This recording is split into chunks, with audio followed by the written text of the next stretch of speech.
أعوذ بالله من الشيطان الرجيم بسم الله الرحمن الرحيم والصلاة والسلام على سيدنا ونبينا ومولانا محمد. ‘Yan uwa assalamu alaikum wa rahmatullahi ta'ala wa barkatu. Barkanmu da wannan lokaci, barkanku kuma da kasancewa da wannan tasha taku mai farin jini wato Masaniya TV.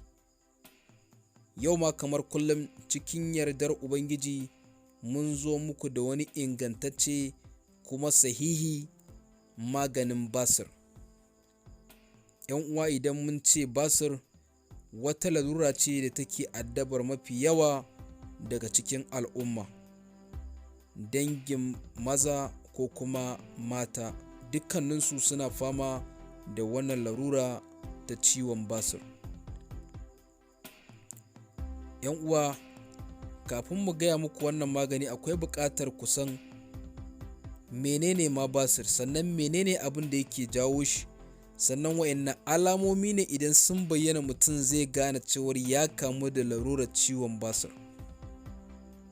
Amma kafin mu gaya muku waɗannan abubuwan, ‘yan uwa, muna roƙo idan wannan shine farkon ziyartar ku wannan channel, to dan Allah muna roƙo da ku danna mana alamar nan ta subscribe, sannan ku danna alamar ƙararrawa, ku danna zaɓin all, sannan ku yi sharing ɗin wannan bidiyon zuwa group ɗin ku na WhatsApp da kuma sauran shafukan ku na sada zumunta domin ‘yan uwa su amfana kamar yadda kuma kuke amfana. Muna fatan kuma yin hakan Allah zai haɗa mu a cikin ladan gabaki ɗaya. Sannan idan wannan bidiyon ya burge ku, to dan Allah muna roƙo da ku danna mana alamar nan ta like. ‘Yan uwa, abinda ake nufi da larurar ciwon basir shine a takaice za mu iya cewa dattin hanji.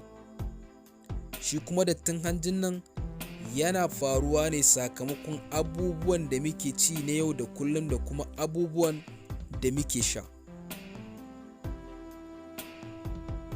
A cikin nau'in abubuwan da muke ci ko kuma muke sha, akwai abin da ya fi ta'azzara wannan cuta ta larurar ciwon basir shine yaji, ko mu ce barkono, tunda so da yawa daga cikin al'ummarmu maza ko mata idan za a ci abinci ya zama kamar wata al'ada, sai an ɗauko da kakken yaji an ajiye a gefe, ana cin abincin ana ɗibar yajin ana zubawa, ana cin abincin ana ɗibar yajin ana zubawa, wanda wannan ba ƙaramin kuskure muke tafkawa ba, domin yana haifar da babban gibi a cikin lafiyarmu,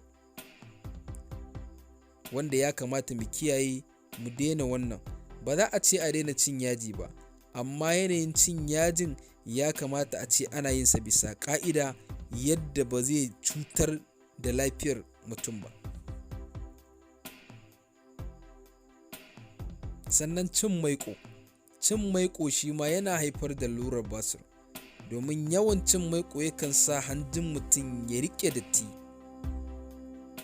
wanda daman wannan dattin kuma shine abin da yake haifar da toshewar hanjin, ya kasance cutar basir ta samu mutum. Yana da kyau mu kiyaye da irin abubuwan da ya kamata mu ci, ko kuma yawan cin abu mai maiƙo, musamman nama mai maiƙo, kafin mutum ya kwanta. Wannan abin shi ma yana haifar da larurar ciwon basir.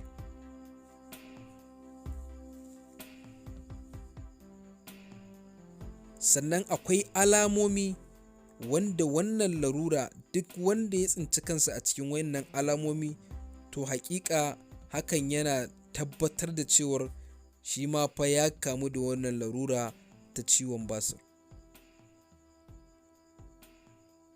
Na farko, mutum ya zo yin bahaya ya ji yana yin sa da tauri ko yana yin sa da ƙyar, ko kuma mutum ya zo yin bahaya ya dinga ganin yana yin sa da jini, ko mutum ya zo yin bahaya ya dinga jin yana yin sa kamar kashin raƙumi, yana yin sa ƙubul-ƙubul, sannan yana samun damuwa wajen lokacin da ya zo yin bahaya.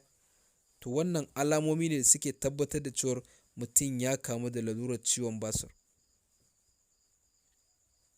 wanda matuƙar za a zo yin bahaya a dinga yin sa da ƙyar, yana fita da ƙyar, to akwai yiwuwar shi kansa gurin da bahayan yake fita zai samu matsala ta gugar wannan bahayan, sai ya kasance kuma gurin yana ɗan kumbura, wanda in ba a yi sa'a ba mutum bai nemi magani da wuri ba, ana haka sai wata ran a wayi gari ai duk lokacin ma da mutum ya zo yin bahaya duburarsa tana zazzagowa, wa iyazu billahi, Allah ka kare mu.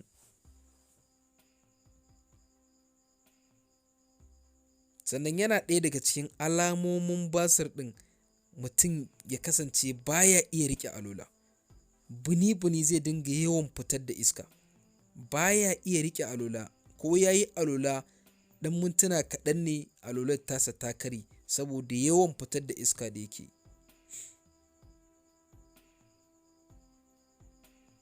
To uwa, domin samar da wannan magani da zai yi muku maganin wannan cuta ta basir,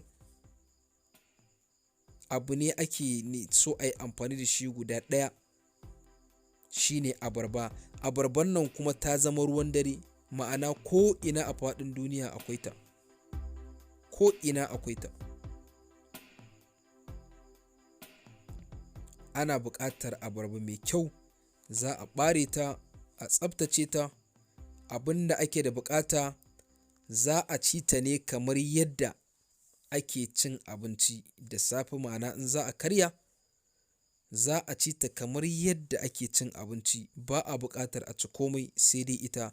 Za a cika ciki a ji an ƙoshi kamar yadda za a karya. Haka da rana in za a ci abincin rana, nan ma za a ci ta kamar yadda ake cin abincin rana a ƙoshi sosai. Da daddare ma haka za a ci ta, ma'ana sau 3 dai a rana. Da daddaren ma za a ci ta a ƙoshi kamar yadda ake cin abincin dare. Da zarar an yaka abin da ake da buƙata, za a yi kwana 3 ana yin kamar yadda aka yi na ranar farko, ma'ana a ci kamar abinci sau 3 a rana a ƙoshi. Ba a buƙatar a ci komai sai wannan abarba, sai dai in ta kama an ji ƙishirwa to za a iya shan ruwa, duk da dai ita ma abarbar dangin ruwa ce, ba lallai ma a ji ƙishirwa. In dai matsala ta dattin hanji ce, matsala ce ta larurar basir, insha Allahu idan aka jarraba wannan maganin aka yi amfani da wannan abarba, duk wata matsala ta hanji insha Allahu an kawar da ita. Sannan kai a kankin kanka ko a kankin kanki za ki ji lafiyarki ta ƙaru sosai sakamakon amfani da wannan abarbar da kika yi. Za ki ji ta ƙara miki lafiya da kuzari, ko ta ƙara maka lafiya da kuzari yadda ya kamata.